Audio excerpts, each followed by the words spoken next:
Morning, children. Children, the eighth chapter of history is about civilizing the natives and educating the nation.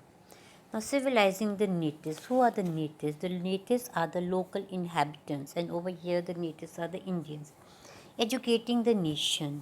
The entire country, the masses needed to be educated according to the British. Why? We will see in the chapter. In the earlier chapters, we have seen the British made policies for the Rajas and Nawabs, peasants and tribals. But in this chapter, we will see what implications they had for the lives of the students. The British in India wanted not only territorial conquest and control over revenues, they also felt that they have a cultural mission and that they have to civilize the natives. They have to change their customs, their values. This is what they wanted. What changes were to be introduced? How were the Indians to be educated, civilized? This is what British could not find the answer to, and they continue to debate on this topic for many years. Now, how the British saw India. The education system which is being practiced in schools today was started by British approximately 200 years ago. How did the Indians react to it? This is what we will be seeing, learning by the end of the chapter. The tradition of Orientalism. First of all, you should know the meaning of Orientalism. Orientalism means a scholar having a knowledge of language and culture of Asia. When we use the word Orientalism, we are going to talk of English people or Englishmen who had come to India and they were trying to learn the English Sanskrit over here. We begin with the first person, and that is William Jones. In the picture, you can see a person seated. His name is William Jones. In 1783, he arrived in Calcutta. He had been appointed as a junior judge at the Supreme Court that the company has set up. In addition to being a lawyer, Jones was also a linguist. Linguist is a person who knows several languages. He has studied Greek and Latin at Oxford. He knew French, he knew English, he had picked up Arabic from a friend, and had also learned Persian at Calcutta. He began spending many hours a day with pundits who taught him subtitles of Sanskrit language, grammar, poetry. Soon he was studying ancient texts on law, philosophy, religion, politics, morality, arithmetic, medicine, and other services. In the same way, yes, few other English officials, Henry Thomas Colebrook and Nathaniel Haldane, were also busy discovering the ancient Indian heritage, mastering Indian language, and translating Sanskrit and Persian works into English.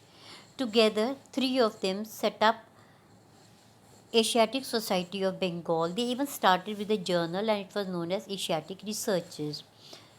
Jones, Colebrook, they all came to represent a particular attitude towards India. They shared a deep respect for ancient culture. They felt that India had attained its glory in the ancient past, but had subsequently it had declined. In order to understand India, it was necessary to discover the sacred and legal texts that were produced in ancient period. Sir, so Jones and Colebrook went about discovering ancient texts, understanding their meaning, translating them, and making their findings known to others. This project, they believe, would not only help the British learn from Indian culture, but it would also help the Indians to rediscover their heritage and understand the lost glories of the past. So, in this process, the British would become the guardians of the Indian culture as well as their masters. Influenced by such idea, many company officials argued that the British ought to promote Indian rather than Western learning. They felt that institutions should be set up to encourage the study of ancient texts, to teach Sanskrit and Persian literature and poetry. The officials also thought that Hindus and Muslims ought to be taught what they are already familiar with and not something which is new to them. So, with this object in view, a madrasa was set up. Madrasa is a type of a college. The first madrasa was set up in Calcutta in 1781 to promote the study of Arabic, Persian, and Islamic law. And a Hindu college was established in Banaras in 1791 to encourage the study of ancient Sanskrit texts. Now, many British people were unhappy with this ideology. Yes, they strongly criticized the Orientalists. Grave errors of the East. From the early 19th century, many British officials they did not approve of Orientalist vision of learning. They said that knowledge of the East was full of errors and unscientific. Eastern literature was non-serious, light-hearted. They thought it was wrong on the part of the British to spend so much effort in encouraging the study of Arabic and Sanskrit and literature. James Mill was one of those who attacked the Orientalists. The aim of education, he said, ought to be to teach what was useful and practical. So Indians should be made familiar with the scientific technical advances that the West had made rather than with the poetry and sacred literature of the Orient. Another person, Thomas Babington Macaulay, saw India as an uncivilized country that needed to be civilized. No branch of Eastern knowledge, according to him, could be compared to what England had produced. Children, on this page, you can see Babington Macaulay seated in his study.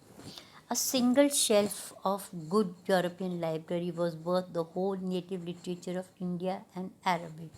In other words, they are praising their culture and they are criticizing the Indian culture. He argued that the British government in India should stop wasting public money in promoting Oriental learning, for it was of no practical use. With great energy and passion, Macaulay emphasized the need to teach English language. Macaulay felt that knowledge of English would allow Indians to read some of the finest literature the world had produced. It would also make them aware of the developments in Western science and philosophy. Teaching of English would thus be a way of civilizing people, changing their tastes, values, and culture. Following Macaulay's advice, the English Education Act of 1835 was introduced, and the decision was taken to make English the medium of instruction for higher education and to stop the promotion of Oriental institutions like the Calcutta Madrasa and Banaras Sanskrit College. These institutions were seen as temples of darkness that were falling into decay. English textbooks now began to be produced for schools in English. Education for Commerce. Commerce means business. In 1854, the Court of Directors of East India Company in London sent an educational dispatch to the Governor General in India. It was headed by Charles Wood, the president of the board of the control, and it came to be known as Wood's dispatch. So when Woods arrived in India, he outlined the educational policy that was to be followed in India. It emphasized once again on the practical benefits of the system of European learning and opposed to Oriental knowledge. European learning, he said, would enable Indians to recognize the advantage that flow from the expansion of trade and commerce and make them see the importance of development of the resources of life. Introducing them to European way of life would change their taste and desires and create a demand for British goods for Indians, and they would begin to appreciate and buy goods that were produced in Europe.